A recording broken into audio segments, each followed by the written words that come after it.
such bullshit, man. This is bullshit. So what is the instant replay in the fucking game? Oh, So you God, can see if it's bullshit. This is the most heated you've ever been in BS Goals, and it's over the mattress. I feel very strongly about this subject. Well, I'm telling you. I haven't slept in I'm telling 11 you what I've months. heard. I'm not allowed to have a Twitter account. This is the Conn Smythe Trophy winner. I don't think He wasn't yet. He wasn't yet. Every time we play this game, we're basically in a time machine. I'm giving this a 10. 10? I'm giving it a 10. I think There's no way it's a 10. We've never seen a 10. this has got to be a 10. Hi there, and welcome to Bullshit Goals, and happy holidays. Jason, are you there? Ho, ho, ho. Coming to you live from Detroit, Michigan. How is Motown treating you?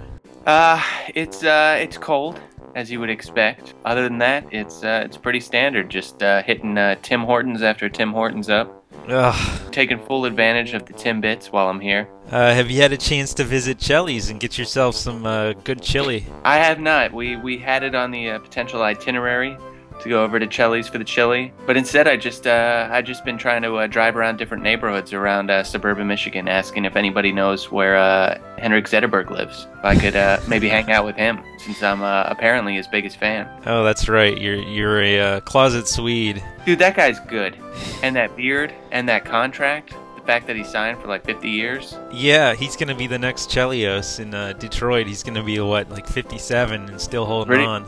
Pretty much. Good for him, and good for you if you find him. Just a general question for you, since we're around the holiday season. If you could have one hockey-related Christmas present. We spoke in an earlier episode about things you're thankful for, and you were thankful for Crosby. What would you like to get in your stocking? What would you like wrapped under the tree, hockey style? Oh, boy. I have always wanted a Malkin jersey. Really? Home, away, or powder blue? Definitely not the powder blue. I kind of like the white, and throw the Stanley Cup patch on there for good measure. I really thought you were going to say for Christmas all you'd want is a return of Darius Kasparaitis to the NHL. But how the hell is that going to fit in my stocking? Of course I would like that. That would probably, you could play him in all the games again. At least it would be nice to have him on Team Russia on NHL 12. Would be fun. It was really amazing how good of a sniper he was in NHL 09, considering that he only had 3 goals or so in his entire career. Yeah, but in 09, Brooks Orpik was also like the leading NHL scorer. So this is our very special BS Holiday Special, and since it is the holidays, today we have a Bullshit Goals First, and I'm really excited about this, Jason.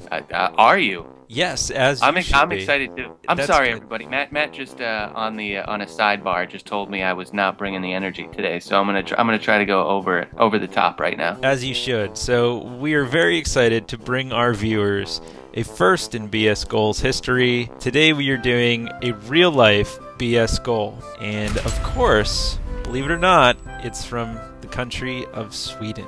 In my, apparently, my second favorite country in the world. Before we show this goal, let's throw a quick shout out to, once again, one of our very few Twitter followers, Shelby Levon, for posting this video. Yes, this was a submit from Shelby Levon 99. I don't know where he dug it up, but it's a great video.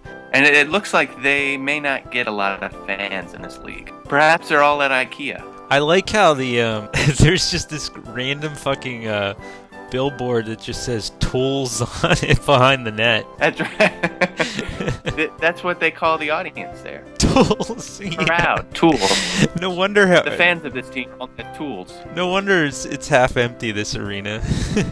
It's only filled with tools. Alright, so this BS, like we said, is from our Twitter friend. What we'll see here is pretty amazing. This Swedish player is on a breakaway. While he attempts to take a shot, his stick breaks, but somehow the puck still gets into the net, and it's complete bullshit. So let's watch this down and then give our rating.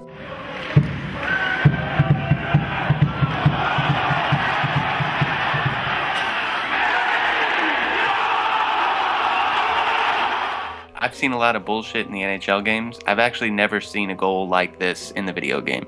No, this wouldn't happen in the video game, I don't think. Does he kick it in? Because it goes off his skate, right? Because he must put on some wicked move to literally snap the stick in half. His stick just doesn't flex at all. It completely It's already snaps. Then it does go off his right skate toward the goalie, who's tracking it pretty well. Yeah, this is like the most BS part, because what is he doing? He's trying to like stick save? Yeah, it seems as so, but his blade is angled down too far. Like He's like trying to pick it up with a spatula. Yeah, as opposed to just sweeping it off into the sideboards or spooning it away with his blade. And then his defender's coming in, accidentally kicks the puck into the net. Considering it's real life BS, I never have really seen a guy on a breakaway have his stick break. I'm gonna go 8. Okay, I like this one for a 9. Really? Yeah, I think that the stick break rarely happens on a shot like that. You know, normally you'll see it on a big slap shot, but to just be like pulling the trigger on a wrist shot and have your stick snap like that is pretty ridiculous. I'm gonna stick with my 8, but I think we'd like to just once again thank Shelby Laban and all the tools out there at that game. So we got another NHL submitted video, right, from our friend Ryan. Yeah, Ryan's just tearing it up there. Our one fan outside of your girlfriend.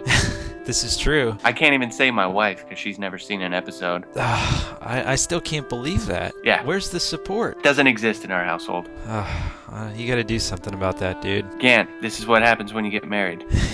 So, our friend Ryan was playing NHL 12 and scored some BS here, and we're gonna have a look at it now. The angle's kind of bad, which he apologized for, but... No worries, Ryan. You're our only fan. You could never hurt our feelings. Or us.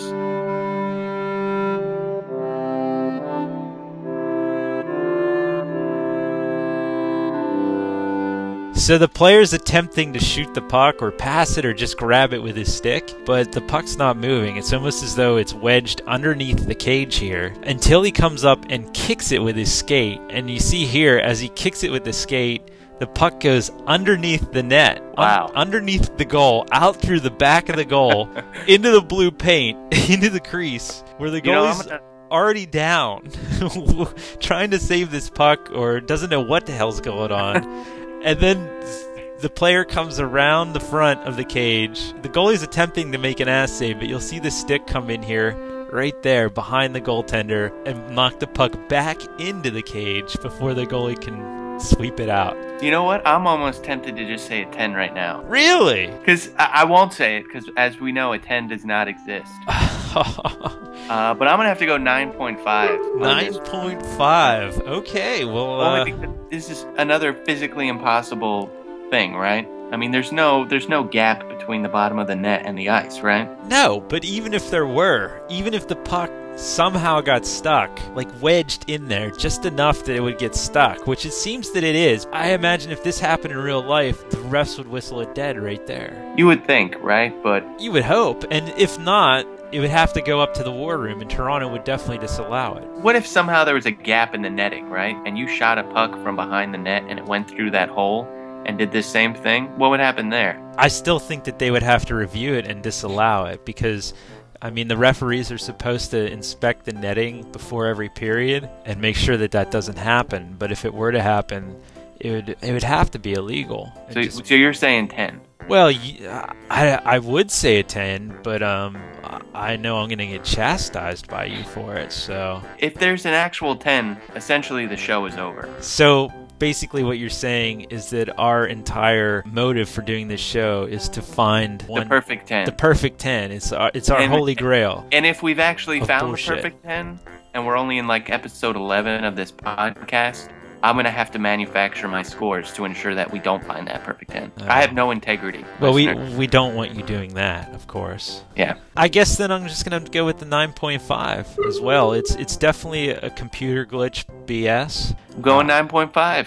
Yeah, 9.5. Ryan coming through once again with some definite BS. That about wraps up our very special BS holiday special. We are going to be on somewhat of a holiday hiatus now because of travel. So yeah, you're actually leaving like your hoarder palace and going on the road for a little bit. Yes, I will be out in Jason's neck of the woods in California, enjoying a sunny Christmas. But we will be back. We're shooting for mid-January to have our next episode up.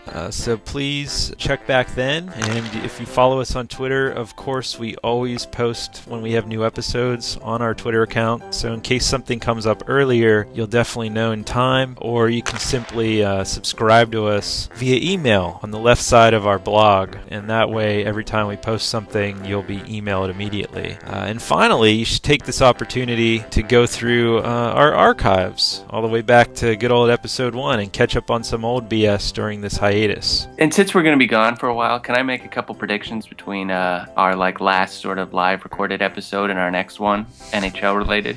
All right. Our NHL conference leaders when we return sometime in mid-January. Ooh, okay, this should be good. In the West, The West.